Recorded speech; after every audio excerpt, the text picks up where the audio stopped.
Welcome back, you beautiful, unbreakable force of nature. Sit down for this one, 'cause what I'm about to tell you is going to shift everything you thought you knew about the past 5 years of your life. Someone just broke the silence. Someone just broke the silence. Someone just cracked under the weight of their own guilt. Someone from that circle, that group, music, that family of smiling faces who swore they had your back, just confessed everything they did behind it. And I mean everything. The meetings they had about you when you weren't there. The group chats where your name was the headline. The plans they made, the lies they coordinated, the stories they rehearsed together before facing you with those warm, trustworthy eyes. It's all out now, spilled like poison from a cup they can't put back together. And honestly, music, you deserve to know every single twisted detail of it. They thought you'd never find out, didn't they? They thought their secret pacts were ironclad, that their whispered conversations, music, would stay buried in the archives of their cowardice. They believed they were so clever, so coordinated, so untouchable in their little conspiracy against your peace. But here's what they forgot. Here's what they always forget when they build their houses on lies and manipulation. Eventually, someone's conscience starts rotting from the inside out. Eventually, the guilt becomes so heavy that keeping the secret hurts more than releasing it. Eventually, one of them breaks. And when they do, the whole structure comes crashing down like a house of cards in a hurricane. And that's exactly what just happened. One of them couldn't take it anymore. Couldn't sleep another night with the weight of what they participated in, and they came forward with a confession so detailed, so disgustingly thorough, that it's about to rewrite your entire understanding of the past. Let's start with the meetings, because that's where this whole thing began. In rooms you were never invited to, at tables where your name was served like the main course. They didn't just talk about you casually. No, they strategized about you. They analyzed your every move, your minute-ray music post, your every word like military generals planning an operation. Music. They studied your patterns, your vulnerabilities, your triggers, and they documented everything with the precision of people who had made you their full-time project. These weren't random conversations or innocent concerns. These were calculated sessions designed to control the narrative around your life. They decided together what story the world would hear about you, what version of events would become the truth, what pieces of your character they would erase, and what flaws they would magnify until they became your entire identity in everyone else's eyes. The confessor, the one who finally broke. They described these meetings with the kind of detail that makes your stomach turn. They talked about how someone would always start by saying something that sounded concerned. Something like, "I'm just worried about them," or "I think they're going through something." Music. But it was never about worry. It was about building a case. Music. About creating a narrative that positioned you as unstable, unreliable, too much, too emotional, too intense, too anything that music would make people question your truth before you even spoke it. Music. They rehearsed their responses to things you hadn't even said yet. They prepared counter-narratives for situations that hadn't happened. They built an entire false reality around you, and then invited others into it, one person at a time, until you were surrounded by people who believed a version of you that never existed. And the worst part, the part that's going to hit music, you like a brick? is that while they were doing all this, they were still showing up in your life with smiles. They were still texting you, still laughing at your jokes, still acting like nothing had changed. They perfected the art of the double life.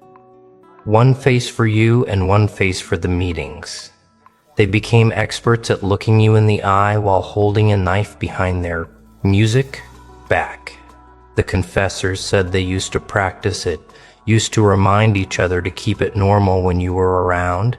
Music, to make sure their faces didn't betray the fact that they had just spent hours tearing you apart in private. They turned deception into a skill, and they got so good at it that you never suspected a thing, never felt the betrayal happening in real time because they made sure the blade was always just out of your sight. But the meetings were just the beginning, because what they did next is where it gets truly disgusting. They didn't just talk about you in private. They coordinated a campaign against your reputation. The confessor revealed that they created what music called talking points, specific phrases and stories they would all use when speaking to mutual friends, family members, music, anyone in your orbit. They made sure everyone heard the same version of events, the same carefully crafted narrative that painted you as the problem, while they positioned themselves as the concerned, caring, patient ones who had tried so hard to help you. It was psychological warfare disguised as friendship, and they executed it with the precision of people who had done this before. They had assignments, actual roles they played in this operation. One person was designated as the voice of reason, the one who would express sympathy for you while subtly planting doubt about your mental state. Another was the evidence collector, music, the one who would screenshot your posts, save your messages, document your every move so they could present it later as proof of whatever narrative they were building. Someone else played the mediator, the person who would reach out to you occasionally with fake concern, music, asking if you were okay, not because they cared, but because they needed fresh material for the next music meeting. Snorts. And there was always the amplifier, the one whose job was to make sure the story spread beyond your immediate circle, to whisper the narrative into the ears of people who barely knew you, but would now form their entire opinion of you based on coordinated lies. The confessor broke down crying when they described their own role in all this. How they had volunteered to be the one who stayed closest to you, who maintained the friendship while reporting back everything you said, every vulnerable moment you shared, every private struggle you confided. They called it gathering intel, but what it really was betrayal dressed up in strategic language. They admitted that there were times you would tell them something personal, something painful, and they would nod and hug you and tell you it was gonna be okay, and then they would immediately text the group with an update, turning your pain into ammunition, your vulnerability into evidence, your trust into their weapon. And the worst part, they said, was how easy it became. How quickly they stopped feeling guilty about it because the group had normalized it, had made it seem like they were doing something necessary, something protective, something justified. The confession included screenshots, actual proof of these group chats where your name appeared hundreds of times. Messages where they laughed about things you had no idea were even being discussed. Conversations where they celebrated small victories in their campaign. Like when someone you both knew started to distance themselves from you, or when you posted something vulnerable and they knew they could use it against you later. Music. They treated your life like a game, your reputation like a ball they could toss around between them, your feelings like something irrelevant to their strategy. And reading through these messages, seeing the timestamps, realizing these conversations were happening on days when they were still texting you, thinking of you and here if you need music, anything. It's enough to make you question everything you thought you knew about human nature. Now, let's talk about the specific tactics they used, because this is where the confession gets truly disturbing. They didn't just spread lies. They engineered situations, music, designed to make you look unstable. The confessor described something they called provocation protocols, music, deliberate actions meant to trigger emotional responses from you that they could then use as evidence of your instability. Music. They would say things designed to upset you, then act shocked when you reacted. They would withhold information, change plans last minute, exclude you from events, all while watching to see how you'd respond, hoping you'd break down so they could point to your reaction as proof of everything they'd been saying about you. One particularly evil tactic they used was what the confessor called the setup, where they would create situations that had no good outcome for you. They would invite you to gatherings where everyone had already been briefed on the narrative against you, where people were primed to interpret everything you did through a negative lens. You could be quiet, and they'd call you withdrawn and antisocial. You could be engaged, and they'd call you attention-seeking and music-desperate. You could tell a joke, and they'd call you inappropriate. You could be serious, and they'd call you too intense. There was no version of you that would be acceptable, because acceptance was never the goal. Validation of their predetermined narrative was, and after these events, they would have follow-up meetings where they would dissect your behavior, finding evidence to support their case in every single thing you did or didn't do. They also admitted to something called isolation engineering, where they systematically worked to separate you from anyone who might support you or see through their manipulation. They would plant seeds of doubt about you with mutual friends, subtle comments that sounded like concern but were designed to make people question your judgment, your stability, your version of events.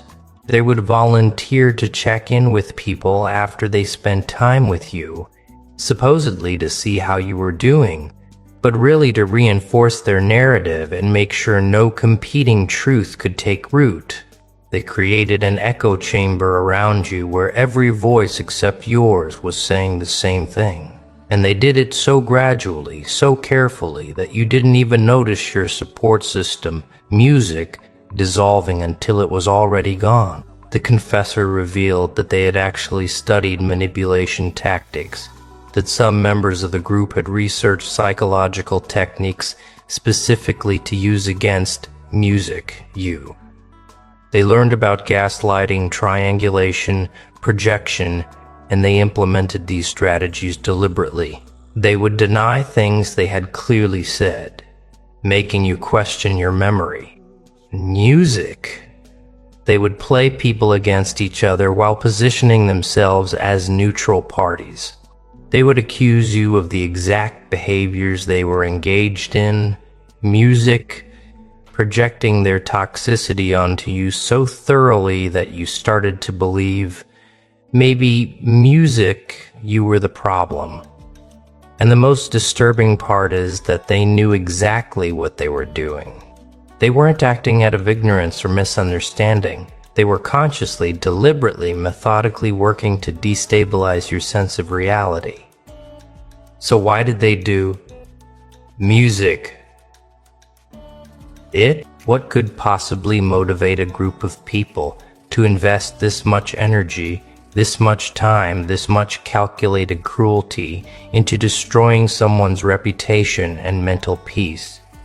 The confessor's answer to this question is perhaps the most revealing part of the entire confession. They said it started with envy, pure unfiltered jealousy that none of them wanted to admit they felt. You had something they didn't, whether it was confidence, authenticity, success, genuine happiness, the ability, music, to be yourself without apology. Whatever it was, and made them feel small by comparison. Jesse, they feared you. And instead of dealing with their own insecurities, music, instead of working on themselves, or simply stepping back from the friendship, they decided to tear you down to their level. But it wasn't just envy, the confessor explained. It became something darker. It became a bonding activity, a shared mission that gave their relationships purpose and intensity. They formed a tribe united by a common enemy, and that enemy was you. Their friendships with each other deepened through their mutual participation in your destruction. They had inside jokes about you, shared secrets about the campaign, moments of celebration when a tactic worked. You became the glue that held them together, the project that gave them something to focus on besides their own empty lives.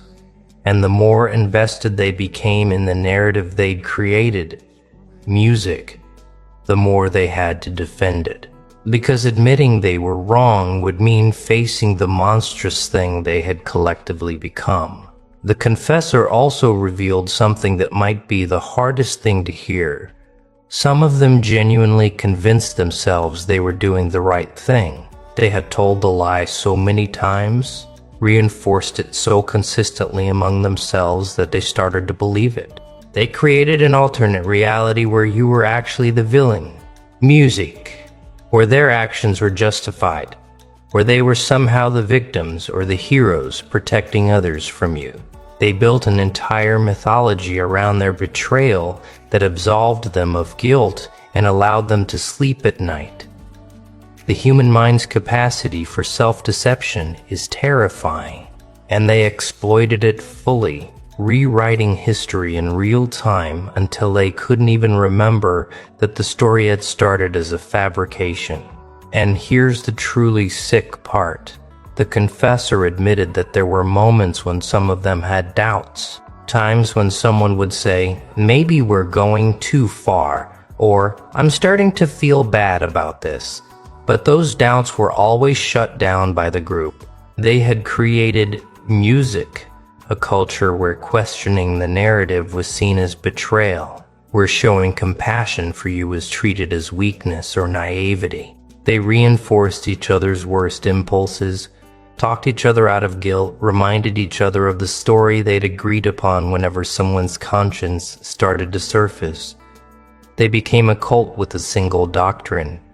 You were the problem, and anything they did in response to that problem was justified. It's a level of collective delusion that would be almost impressive if it wasn't so absolutely music disgusting. Now, here's what happens next. Because this confession doesn't just expose them, it liberates you.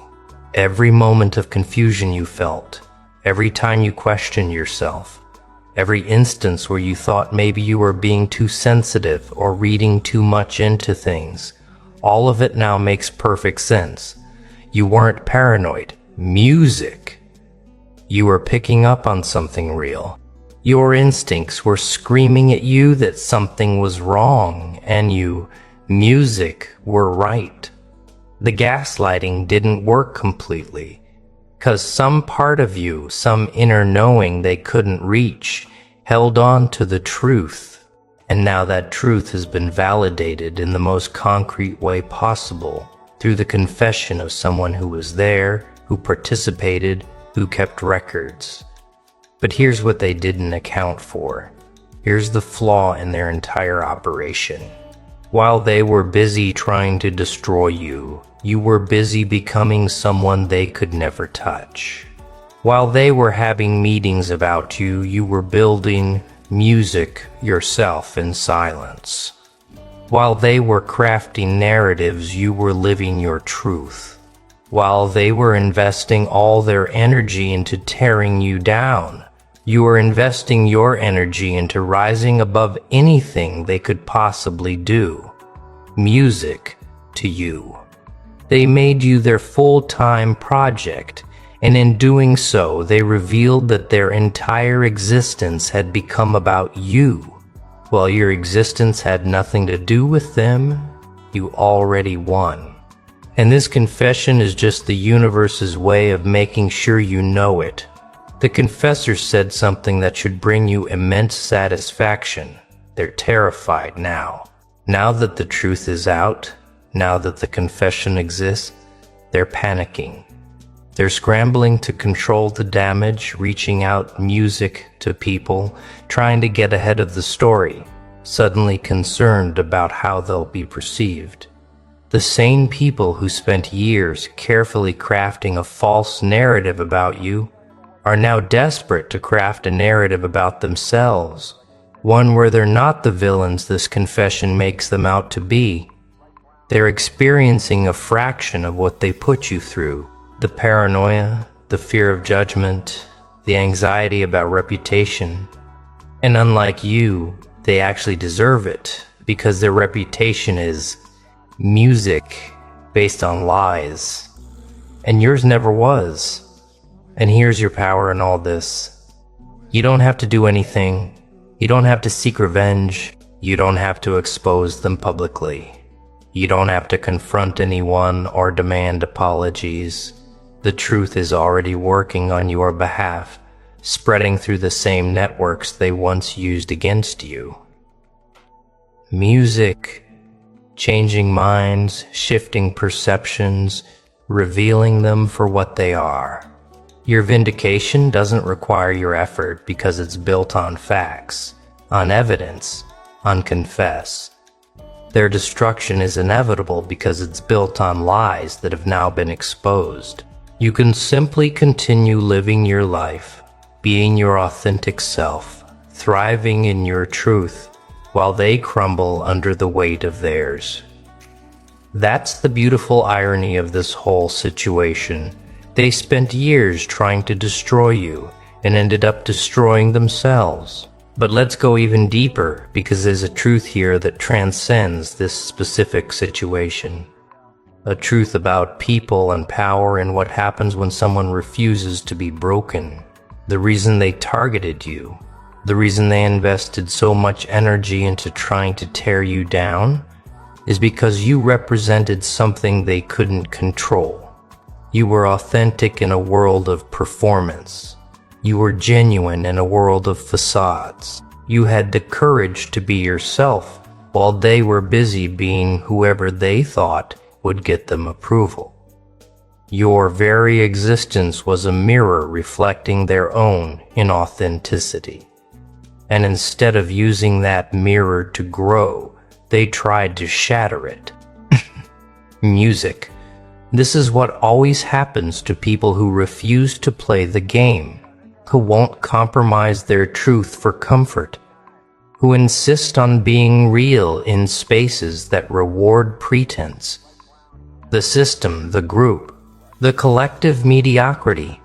It always tries to eliminate the ones who remind everyone else what integrity looks like. Music. They can't let you thrive because your thriving exposes their compromise. They can't let you succeed on your own terms because your success questions their sacrifice. Conned music. They can't let you be happy being yourself because your happiness reveals that all their contortions and calculations and careful image management were unnecessary. Music. You're living proof that there's another way, and that scares them more than anything else ever could. The confession reveals this truth in stark detail. Multiple people in these group chats expressed frustration that you didn't seem affected by their tactics, that you kept going like nothing was wrong, that you still seemed happy despite everything they were doing. They were furious that their campaign wasn't working the way they wanted, that you weren't collapsing under the weight of their manipulation.